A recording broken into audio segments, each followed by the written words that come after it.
Welcome to the channel.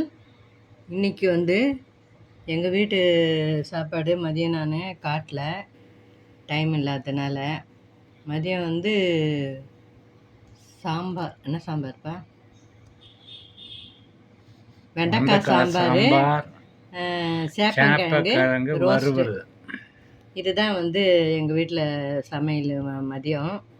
இப்போ வந்து சாம்பார் கொஞ்சம் இருந்தது, அதனால் வந்து இது பொங்கல் பண்ணியாச்சு. இது வந்து இப்போ ட்ரெண்டிங்காக போகிற கொத்தமல்லி பொங்கல்.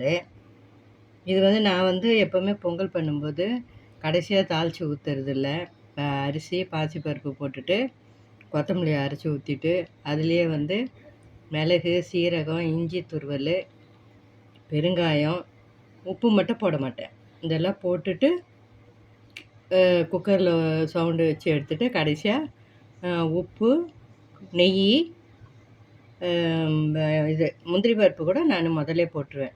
ஏன் இதெல்லாம் நான் முதல்லே போடுவேன்னா, கடைசியில் தாளித்து தான் போடுவேன்.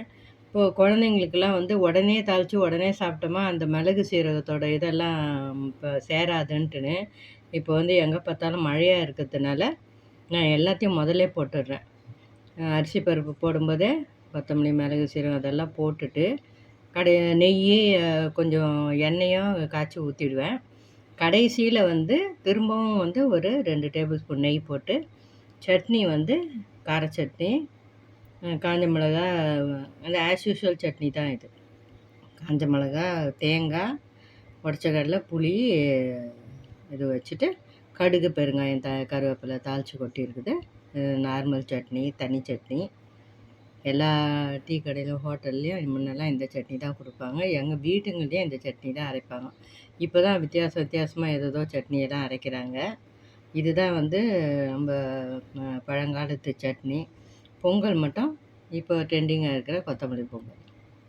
இந்த வீடியோ பிடிச்சிருக்கோன்னு நம்புகிறேன். பிடிச்சிருந்தா லைக் பண்ணுங்கள், ஷேர் பண்ணுங்கள், எங்கள் சேனல் சப்ஸ்கிரைப் பண்ணுங்கள். தேங்க்ஸ் ஃபார் வாட்சிங்.